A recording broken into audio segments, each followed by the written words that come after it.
I had it in my slides. I'm going to talk about coding for coders. What the hell is that?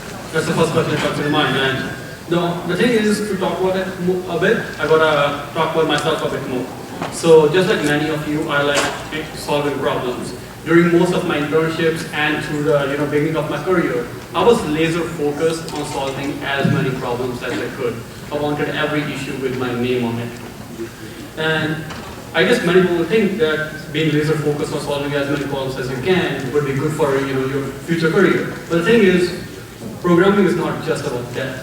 Programming is about solving problems is a big part of programming. But the other thing is, it's not the only thing, there are other parts to it. And coding, as I would say, has two objectives. One is to solve the problems on hand and hence coding for a solution. But another one is to writing code that is easy to maintain and evolve for other coders. Hence coding for coders. In an ideal world, they would have an equal amount of importance. But it's more like this. Most of the times we are very focused on writing a solution to a problem on hand, and we forget the bigger picture, that somebody has to look at this code in the future. And you want to write a code that's not hard to maintain. It should not be a nightmare for the person who has to look at it and work on it in the future. And believe me, karma is a bitch. And it hurts really bad when we have to maintain our own code and we don't understand what we wrote. So, well, our problem is, how can we do it better? How can we write code that is, not only does it what it's supposed to do, but also it is easy to manage for future. So, we got to go back to the basics, rewind, and see. And the first thing that comes to mind when you go to the basics is object-oriented programming. We cannot talk about writing code that's manageable without talking about it. And there are many benefits of object-oriented programming. Many of the design principles that we will learn are based on it. I won't go too deep into different concepts of it. Oh shit. Oh, what the hell?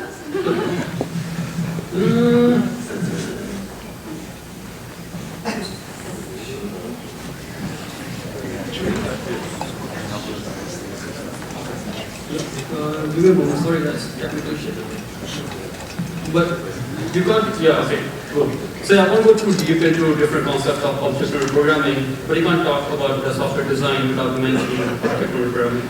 It's with the help of object-oriented programming that we are able to write code that is divided to classes and is modularized.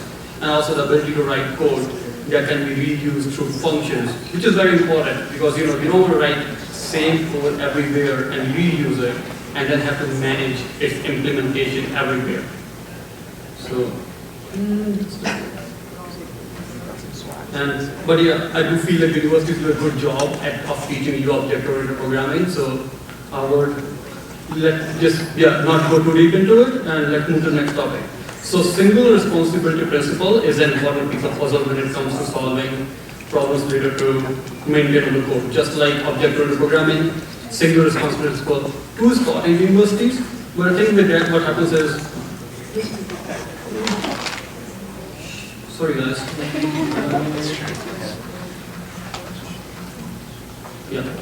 So just like object-oriented programming is taught in university, but it's hard to understand the importance of it until we are faced with big code bases. And universities projects, they're not big enough for you to realize sometimes and have to do work regarding maintaining a code base. In fact, most of our university projects, we don't even look back at them. It's the mean to get the work done, show it to the teacher and get the grades on it. So it's hard to learn maintenance of code when you actually don't just look at it again. So anyways, getting back to single responsibility principle, as I like to explain it, is that every function should have one reason to exist and every class should have one reason to change. Because more reasons an entity have to change, the harder it will be to handle it. So now, the question that comes into mind is why single responsibility principle? To explain the use of the principle, let me walk you through an example. So the image class here, it has three functions: the draw image function, which is related to the UI implementation, and then the get and upload image function, which are related to the business logic of it. These functions serve two different purposes and have two different reasons to exist and change. When such functions exist together, they become hard to change because they start to share variables together. They have private methods that they both depend upon in the class, or they might rely on knowing each other's implementation. And in such cases, changing one of the function might have effect on another one. And that would mean that maintaining them would be hard because every time you make a change in one, the test for the second one will break.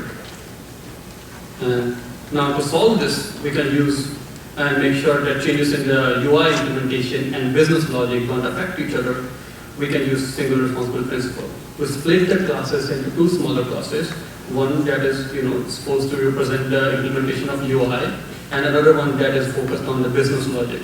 This way they don't affect each other and can grow as a single entity. And another question that comes into mind when we talk about software design is that why should we design now when we don't know what changes we will have in the future? And that's a valid question. We don't know what changes we will have to make in the future, what the future demand is going to be for our project. So the thing that I would like to say is that even though we will not have to we don't know what changes we'll have to make in the future, one thing is for sure, we have to make changes. There will be performance issues. We could make our apps more performant by making changes. We could add more features to our app. And for that, we will have to we can't write code that will be tailored for those changes, but the least we can do is write code that is easy to change so that in future when those changes come, we can work with them. And the lesser the resistance to change in your code, the easier it is to maintain and enhance it. So, when we talked about the concepts we can use to make code maintainable, but how do we actually do it? The problem is that between our daily work and effort to get as much shit done as possible, we sometimes forget that we have to end up with a code that is hard to change. Not only if there were some guidelines that we could follow through to writing code that's easy to change. Well, what my talk will use us if there wasn't any. So let me introduce you to Sandy Metz rule. And before that to Sandy Metz. Sandy Metz is a developer and author focused on flexible, object-oriented programming code in Ruby on Rails. I use her methods in my own projects, and I saw that making changes to my code was a lot easier after using her code, using her rules. Her rules basically kind of helps you to follow good design principles like single responsibility principle or facade pattern, and which makes your code easy to change. And it's one of those things, if you follow good design principles, you have better chance of writing code that will be more easy to maintain in the future. And so first rule is that every class should have 100 lines per class. And I hate normally when people say anything related to line of code. But in this case, it's a bit different. The reason why I use this rule is it's more like a tripwire. Every time you reach 100 lines of code, it's a good time to think why is your class, everything in this class doing something cohesive, or they could be split into two different classes. And the reason why I say 100 lines of code is better because it's easy to change your code when it's 100 lines of code versus 500. Because at 500, you for sure will feel the need to do it, but all your code will be so connected that making an effort to split it will not be equal to the benefit of it for a company, especially when you're getting paid for it. Another thing to keep in mind is that if you keep all the logic in the same class and you keep on adding logic to it, it's not just you who's going to be working on it. Other developers are going to join and they're going to start contributing to it. And soon enough, your code will be so big that nobody in your team will have a complete context on what this class do. And that's not going to help the future developments. So at the end, I will say we should try to keep classes smaller. A small class is easy to understand in terms of its intent, and it's always easy to change it. So the second rule, we talk about 5 lines per method. It's another, in the beginning when you think about it, it's very challenging to think about, but every method kind of does 2 things. It performs work, delivers output, handles failures, and perform like diagnostics and cleanups. And based on this assumption, we can extract every step in our code into 5 helper methods. And this way, our functions can be concise and they can kind of tell a tale of what they intend to do with the input, with the output, and how we want to show them back, or like the computation we want to do with them. And this is another thing that Robert Martin says. He's the author of Clean Code and a strong advocate of solid principle. The first rule of function is that they should be small. The second rule of the function is that they should be smaller. Smaller than that, but no. And the third rule is 4 parameters per method. Every extra parameter that you add into your function is an extra dependency to that method. Every time the API for one of those parameters changes, that receives the parameter might also have to change according to that. So the less parameters a method need, the easier for us to maintain this method. Also, if there are more than 4 parameters, most of the time we can pull another object out of that class, out of those parameters.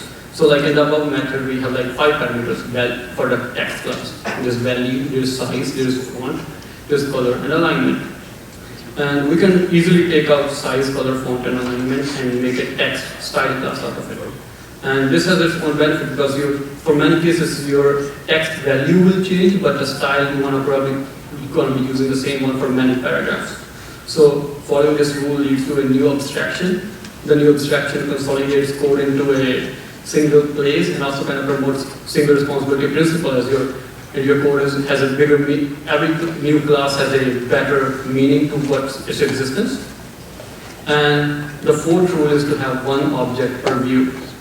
Now, the rule kind of promotes the use of facade pattern. To explain this, kind of like think of a social media app whose UI implementation pulls like posts from 2 classes. One is from the business user class and a personal user class. Now, any time one of these classes change, the UI implementation has to adjust for it.